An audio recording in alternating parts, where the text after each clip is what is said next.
Welcome to Mahi media. తెలంగాణలో రాజకీయాలు రోజు రోజుకు రసవత్తరంగా మారుతున్నాయి. ఒక పక్క కాంగ్రెస్, మరోపక్క బీఆర్ఎస్ మధ్య ఈ కాళేశ్వరం ఇష్యూ నడుస్తుంటే బీజేపీలో మాత్రం రాజాసింగ్ ఇష్యూ నడుస్తుంది. గతంలో అధ్యక్ష పదవికి రాజాసింగ్ని ఏదైతే నామినేషన్ వేయకుండా కొంతమంది అడ్డుకున్నారనే బహిరంగంగానే ఆయన ఆరోపణలు చేశారు. అదేవిధంగా ఇప్పుడు ఏదైతే అసెంబ్లీ సెషన్ నడుస్తున్న నేపథ్యంలో నేను బీజేపీ పార్టీకి చెందిన ఎమ్మెల్యేని కాదు, నేను స్వతంత్ర అభ్యర్థిని అంటూ రాజాసింగ్ వ్యాఖ్యానించడం జరిగింది. సో మొత్తంగా ఈ ఈ వ్యవహారం ఏదైతే ఇప్పుడు బీజేపీలో కొంత హాట్ టాపిక్గా మారింది. దీనిపై మరింత సమాచారాన్ని మా యొక్క ఇన్పుట్ ఎడిటర్ మైపాల్ ఉన్నారు. మైపాల్ నాటి మరింత వివరాలు తెలుసుకుందాం. మైపాల్, చెప్పండి శ్రీనివాస్. ఏదైతే ఇప్పుడు ఈ బీజేపీలో రాజాసింగ్ వ్యవహారం రోజు రోజుకు కొంత అట్టాపింగ్గా మారుతుంది. సో ఎందుకని ఇంత ధిక్కార స్వరాన్ని రాజాసింగ్ వినిపిస్తూ వస్తున్నాడు? మొత్తంగా ఈ తెలంగాణ బీజేపీలో రాజాసింగ్ ఎవరిని టార్గెట్ చేసుకున్నారు? అంటే ఇప్పటి వరకు కూడా మనం బీజేపీలో చూసాము. అంటే ఒక పక్కన బీజేపీ అనగానే రాజాసింగ్ ఫస్ట్ తెలంగాణ వచ్చిన తర్వాత తనే గెలిచాడంటూ కూడా మనం అందరి వార్తలు విన్న ఆ విషయం మన అందరికి తెలిసింది. అయితే రాజాసింగ్ అంటే ఒక బ్రాండ్ అంబాసిడర్గా, ఒక హిందుత్వవాదిగా ఆయనకంటే ఒక ప్రత్యేక స్థానాన్ని తెచ్చుకున్నారు. కానీ రానున్న రోజుల్లో ఎలా ఉండబోతుందని మనం చెప్పలేము. ఎందుకంటే ఆయన రీసెంట్లీ బీజేపీకి రాజీనామా చేయడం, అదేవిధంగా మోదీని కలవడం కూడా జరిగింది. మోదీని కలిసిన తర్వాత కూడా రాజీనామాని ఆమోదం పలికినట్టు కూడా మనకు తెలిసిందే. అయితే ఇదంతా ఒక పక్క ఒకలాగుంటే, ఒక పక్క ఆయన ఇండిపెండెంట్ క్యాండిడేట్ గా, అంటే ఈ రోజు ఏదైతే అసెంబ్లీ జరిగిందో అసెంబ్లీ కూడా అసెంబ్లీలో జరిగినటువంటి అసెంబ్లీకి వచ్చిన ఆయన కూడా నేను ఒక ఇండిపెండెంట్ ఎమ్మెల్యేగానే నేను ఇక్కడికి వచ్చానని కూడా నిన్న ఒక ప్రకటన కూడా చేయడం జరిగింది. అయితే ఆయన ఇండిపెండెంట్ ఎమ్మెల్యేగా ఆయన ఎందుకు ప్రకటించుకుంటున్నారు అనే దానిపైన ఆశాభావం చాలా మంది కూడా ఒక క్వశ్చన్ మార్క్ అనే చెప్పుకోవాలి. ఎందుకంటే ఒక పక్కన ఆ బీజేపీ పార్టీ ఒక హిందుత్వవాది ఉన్నటువంటి ఆయన బీజేపీ పార్టీలో లేకుండా ఇటు ఒక పక్క కేటీఆర్ తో అదే పక్క హరీష్ రావుతో కూడా, అంటే ఈ రోజు జరిగినటువంటి అసెంబ్లీ ఏదైతే ఉందో అసెంబ్లీలో ఆ గ్యాలరీలో కూడా తనకుంటూ తనతో పాటు హరీష్ రావుతో పాటు ఆయన గ్యాలరీలో తిరగడం కూడా కొన్ని ఫోటోలు కూడా బయటికి రావడం జరిగింది. ఆ ఫోటోలు చూసిన తర్వాత అందరు కూడా ఆయన బీఆర్ఎస్ లో జాయిన్ అవబోతున్నారా అని కూడా కొన్ని వార్తలు వినిపిస్తున్నాయి. కానీ ఇంతకుముందు కూడా కాంగ్రెస్ లో జాయిన్ అవుతాడు, కాంగ్రెస్ లో ఆయనకు ఒక మంత్రి పదవి కూడా వచ్చే అవకాశం ఉందంటూ కొందరు వార్తలు వచ్చాయి. కానీ తను మాత్రం నేను బీజేపీ రాజీనామా చేసిన తర్వాత ఏ పార్టీలో జాయిన్ కాను, ఒక హిందుత్వ పార్టీలో శివసేనలో జాయిన్ అవుతానంటూ కూడా కొన్ని వార్తలు కూడా వినిపించాయి. కానీ ఆయన ఏ పార్టీలో లేకుండా ఈ రోజు మాత్రం అందరికీ క్లియర్ కట్ గా నేను ఒక ఇండిపెండెంట్ ఎమ్మెల్యేగానే నేను అసెంబ్లీకి వచ్చానని కూడా తను చెప్పడం, అదేవిధంగా హరీష్ రావుతో ఆయన గ్యాలరీలో తిరగడం కూడా ఇదంతా తెలంగాణ రాజకీయాల్లో ఒక హాట్ టాపిక్ అని మనం చెప్పుకోవాలి. కానీ ఓవరాల్ గా తను మాత్రం ఒక బీజేపీలో లేకుండా ఒక ఇండిపెండెంట్ జర్నలిస్ట్ గా రావడం, అదేవిధంగా ఆయన శివసేనలో జాయిన్ అవుతారా అనే ఒక ఆశాభావం మాత్రం చాలా మంది చూస్తున్నారు. ఒక హిందుత్వవాదిగా కొత్త హిందుత్వ పార్టీని నేను తెలంగాణకు తీసుకురాబోతున్నాను అంటూ కూడా తను ఒక వార్తలు చేయడం జరిగింది. అయితే ఆయన ఇచ్చినటువంటి ఏదైతే ఇంతకుముందు ప్రెస్ మీట్ లో చాలాసార్లు ఆయన మాట్లాడడం జరిగింది, ఒక హిందుత్వ పార్టీని తెలంగాణకు పరిచయం చేయబోతున్నానని. కానీ అందరు కూడా హిందుత్వ పార్టీ అనగానే ప్రతి ఒక్కరు కూడా మహారాష్ట్రలో ఉన్నటువంటి శివసేన పార్టీ అని అనుకుంటారు. ఆ శివసేన పార్టీలోనే ఆయన జాయిన్ అవుతారనే ఒక ఊహాగానం కూడా వ్యక్తం చేస్తున్నారు. మైపాల్, ఏదైతే ఇప్పుడు ఈయన కట్టర్ హిందూ రాజాసింగ్, సో అతను బీజేపీ అంటే మామూలుగా అసలు రాజాసింగ్ బీజేపీకి రాజీనామా చేసిందంటేనే పెద్ద షాకింగ్ న్యూస్. కానీ అదే ఏదైతే ఇప్పుడు ఈ కాంగ్రెస్ బీఆర్ఎస్ మధ్య ఇష్యూ నడుస్తున్న నేపథ్యంలో బీజేపీ నుంచి ఏదైతే ఇప్పుడు కొంతమంది ఎమ్మెల్యేలు బీజేపీ ఎల్పీలు కొంతమంది ఎమ్మెల్యేలు ఉంటారో అందులో ఈయన రాజాసింగ్ కూడా ఒకటి. కానీ ఈయన ఏదైతే పార్టీకి రాజీనామా చేసిన తర్వాత ఒంటరిగానే, అంటే విడిగా ఇండిపెండెంట్గానే ఉంటూ వస్తున్నారు. మీరు అన్నట్టుగా ఇప్పుడు బీఆర్ఎస్లో చేరే అవకాశాలు ఉన్నాయా అంటే ఉన్నాయి అనేది కొంతమంది, లేవు అనేది కొంతమంది చెప్తున్నారు.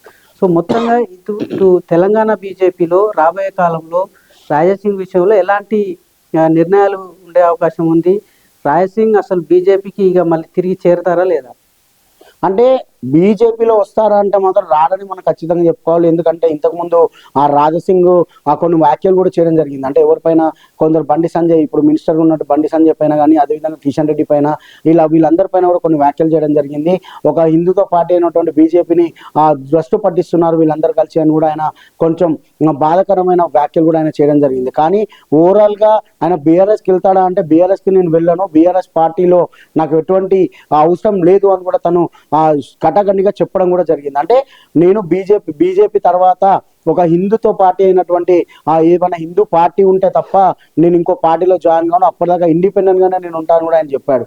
కానీ ఇటు పక్కన ఎవరైతే ఇప్పుడు బీజేపీకి సంబంధించి ప్రెసిడెంట్ గా రామచంద్రరావుని ఎవరైతే ఉన్నారో ఆయన పైన కూడా కొంచెమైనా నెగిటివ్ గానే ఉన్నాడని మనం చెప్పుకోవాలి. ఓవరాల్ గా బీజేపీలో ఉన్న ఏ నాయకుడితో కూడా తనకంటూ ఒక స్థానాన్ని ఉంచుకోలేకపోయారు. అంటే ఇటు పక్కన ఒకళ్ళ వాదన ఒకలాగా ఉంది. అంటే రాజాసింగ్ వాదన మాత్రం కొన్ని చోట్ల నన్ను పట్టించుకోలేదు అంటూ ఆయన కూడా చెప్పడం జరిగింది. కానీ ఒక పక్కన ఆయన హిందుత్వ వాదం అంటూ హిందూ అని చెప్పి కొందరితోని ఆయన చేసే పనులు బాలేవని కూడా ఇటు బీజేపీ వ్యాఖ్యలు చేస్తున్నాయి. కానీ ఓవరాల్ గా మాత్రం రాజాసింగ్ మాత్రం ఒక హిందుత్వ పార్టీలోనే నేను మళ్ళీ జాయిన్ అవుతాను, లేదు అంటే ఇలానే ఇండిపెండెంట్ గా ఉంటానని కూడా తన కటాఖండిగా చెప్పడం జరిగింది. శ్రీనివాస్, మైపాల్ ఏదైతే ఇప్పుడు జూబ్లీస్ ఉప ఎన్నిక అంశం కూడా తెరపైకి వస్తుంది. అటు కాంగ్రెస్ అంటే ఇప్పుడు బీజేపీకి బీఆర్ఎస్కు అది సిట్టింగ్ సీటు, అదేవిధంగా కాంగ్రెస్కు ఎందుకంటే ఇప్పుడు అధికారంలో ఉన్న పార్టీ. సో ఈ రెండింటి మధ్యనే కొంత పోరు ఉద్రిక్తంగా ఉండే అవకాశం ఉంది. సో ఇటు కాంగ్రెస్ వైపు నుంచి కొంత ఏదైతే ఈ జూబ్లీస్ ఉప ఎన్నిక కోసం కొంత కదలిక ఏర్పడినట్టుగా తెలుస్తుంది. ఎవరిని నియమించే అవకాశాలు కనిపిస్తున్నాయి? ఎందుకంటే గతంలో అజారుద్దీన్ నేను కూడా ఈ రేస్లో ఉన్నానని చెప్పారు. కానీ ఈరోజు అతను ఎమ్మెల్సీగా గవర్నర్ కోటాలో ఎమ్మెల్సీగా నామినేట్ చేసింది క్యాబినెట్. సో మొత్తంగా ఇప్పుడు ఈ జూబ్లీస్ ఉప ఎన్నికలో ఎవరు అభ్యర్థిగా ఉండే అవకాశం ఉంది ఈ కాంగ్రెస్ పార్టీ నుంచి, అదేవిధంగా ఇటు బీఆర్ఎస్ పార్టీ నుంచి కూడా ఎవరు పోటీలో ఉండే అవకాశం కనిపిస్తుంది? అయితే శ్రీనివాస్, ఖచ్చితంగా చెప్పాలి, ఇక్కడ బీఆర్ఎస్ కి కాంగ్రెస్ మధ్యలోనే పోటీ ఉంటుంది అనుకోవడం మాత్రం తప్పుగా అనుకోవాలి. ఎందుకంటే ఒక పక్కన బీజేపీ కూడా సెంట్రల్లో ఉంది కాబట్టి ఇక్కడ మాకంటూ కాంగ్రెస్ కి అంటే నార్మల్ గా మనం చూసుకున్నట్లయితే కాంగ్రెస్ పార్టీకి జిహెచ్ఎంసీలో ఒక్క ఎమ్మెల్యే కూడా లేరు. ఎమ్మెల్యే లేరు కాబట్టి మేము ఎట్టి పరిస్థితుల్లోనూ ఇక్కడ మేము గెలిచే అవకాశం ఉందని కూడా వాళ్ళు చెప్తున్నారు. ఎందుకంటే కాంగ్రెస్ నుంచి వచ్చినటువంటి బీఆర్ఎస్ పార్టీకి సంబంధించిన వాళ్ళనే కొందరు కాంగ్రెస్ లో జాయిన్ చేసుకోవడం జరిగింది. కానీ ఇక్కడ డైరెక్ట్ గా చెప్పుకుంటూ వెళ్తే కాంగ్రెస్ పార్టీ ఒక్క సీట్ కూడా గెలవలేదు. ఇటు బీఆర్ఎస్ కి సంబంధించి ఎవరైతే మాగంటి గోపీనాథ్ ఉండనో ఆయన చనిపోవడం వల్లనే ఇప్పుడు మళ్ళీ ఉప ఎన్నిక రావడం. అదేవిధంగా ఇటు బీఆర్ఎస్ పార్టీకి సంబంధించి కూడా ఇంతవరకు ఎవరు నిల్చోబోతున్నారు, ఎవరికి సీట్ ఇవ్వబోతున్నారు అనేది మాత్రం ఇంతవరకు క్లారిటీ రాలేదు. కానీ కాంగ్రెస్ తరఫున మాత్రం కొన్ని ఊహాగానాలు మనకు బయటకు వస్తున్నాయి. ఒక పక్కన అజారుద్దీన్, మీరు ఇప్పుడు అన్నట్టుగా అజారుద్దీన్ కే సీట్ కన్ఫర్మ్ అని అందరూ అనుకున్నారు. కానీ అజారుద్దీన్ కి ఎమ్మెల్సీ సీట్ ఇవ్వడం జరిగింది. అదేవిధంగా అజారుద్దీన్ కాకుండా ఇంకా రేంజ్ లో ఎవరు ఉన్నారు అంటే ఇద్దరు పేర్లు మాత్రం గట్టిగా వినిపిస్తున్నాయి. ఒక పక్కన నవీన్ యాదవ్ది, అదేవిధంగా బీఆర్ఎస్ పార్టీ అంటే అధికారంలో ఉన్నప్పుడు హైదరాబాద్ మేయర్ గా చేసినటువంటి బొంతు రామ్మోహన్ పేర్లు మాత్రం బాగా వినిపిస్తున్నాయి. కానీ వాళ్ళిద్దరిలో ఎవరికి ఇస్తారని మాత్రం చూడాలి. కానీ ఇటు జూబ్లీస్కి వచ్చేసరికి ఓట్ల సంఖ్యలో చూసుకున్నట్లయితే ముస్లిం ఓట్లు, మైనార్టీ ఓట్లు కూడా చాలా ఉంటాయి. దానివల్ల మైనార్టీ ఓట్లు ఉంటాయి కాబట్టి ఎవరికి ఇస్తే బాగుంటుందనే ఉద్దేశంతో కాంగ్రెస్ పార్టీ ఆలోచనలో ఉంది. ఎందుకంటే ఇప్పుడు అధికారంలో ఉన్న పార్టీ కనుక ఒకవేళ అక్కడ ఇప్పుడు పరాజయం కనుక పాలైతే కనుక రానున్న ఎన్నికల్లో చాలా ఇబ్బందికరంగా ఉంటుంది. కాబట్టి ఎవరికి ఇవ్వాలనే దానిపైన మాత్రం చాలా క్లియర్ కట్ గా మొత్తం ఆలోచించిన తర్వాత సీట్ తీసుకునే అవకాశం ఉంది. కానీ వీళ్ళిద్దరిలో ఎవరికి వస్తుందా అంటే మాత్రం అది కూడా కన్ఫర్మ్ గా చెప్పలేము. ఎందుకంటే ప్రస్తుతానికి మనం ఉన్న అప్డేట్ ప్రకారం మాత్రం వీళ్ళిద్దరు పేర్లు మాత్రం గట్టిగా వినిపిస్తున్నాయి. ఇటు బీజేపీ నుంచి కూడా కొందరు ఆశావాదులు ఉన్నారు, అదేవిధంగా బీఆర్ఎస్ నుంచి కూడా ఆశావాదులు ఉన్నారు. కానీ బీఆర్ఎస్ కానీ ఇటు బీఆర్ఎస్ కానీ ఇటు పక్క బీజేపీ కానీ ఎటువంటి ఆశావాదుల పేర్లు మాత్రం ఇక్కడ రావట్లేదు బయటికి. కానీ కాంగ్రెస్ పార్టీ తరఫున మాత్రం ఇద్దరు పేర్లు మాత్రం వినిపిస్తున్నాయి శ్రీనివాస్ రెడ్డి. సో ఏదైతే ఇప్పుడు జూబ్లీస్ ఉప ఎన్నిక మీరు అన్నట్టుగా ఎప్పుడు జరిగే అవకాశం ఉంది? ఏంటంటే ఇప్పుడు పార్టీ మారిన 10 మంది ఎమ్మెల్యేల పైన ఒక నిర్ణయం తీసుకోవాలని సుప్రీంకోర్టు తెలంగాణ అసెంబ్లీ స్పీకర్కు ఆదేశాలు ఇచ్చిన నేపథ్యంలో ఏదైతే ఈ 10 మంది ఎమ్మెల్యేల మీద అనర్హత వేటు ఏమైనా పడే అవకాశం ఉందా? ఒకవేళ పడితే వాటితో పాటే ఈ ఉప ఎన్నిక జూబ్లీస్ ఉప ఎన్నిక ఉండే అవకాశం ఏమైనా కనిపిస్తుంది?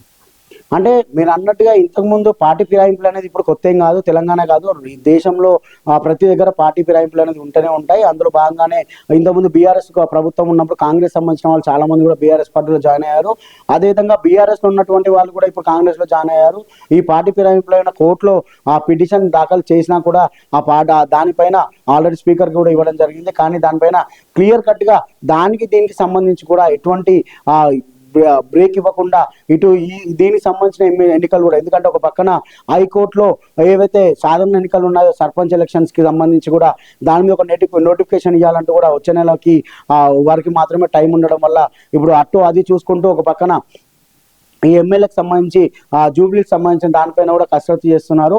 అది కూడా దగ్గరలోనే ఉంటుందని మనం చెప్పుకోవచ్చు శ్రీనివాస్ రెడ్డి. ఏదైతే ఇప్పుడు తెలంగాణ అసెంబ్లీ ప్రత్యేక సమావేశాలను ఏర్పాటు చేయడం జరిగింది కాంగ్రెస్ ప్రభుత్వం.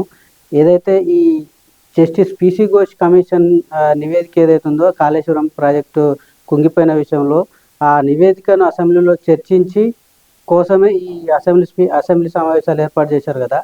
సో ఏదైతే ఇప్పుడు ఈ సమావేశాల్లో ఏ నిర్ణయం తీసుకోబోతున్నారు, ఒకవేళ ఈ పిఆర్ఎస్ పార్టీ కేసీఆర్ కావచ్చు, కేటీఆర్ కావచ్చు, హరీష్ రావు మీద ఎలాంటి చర్యలు తీసుకునే అవకాశం కనిపిస్తుంది?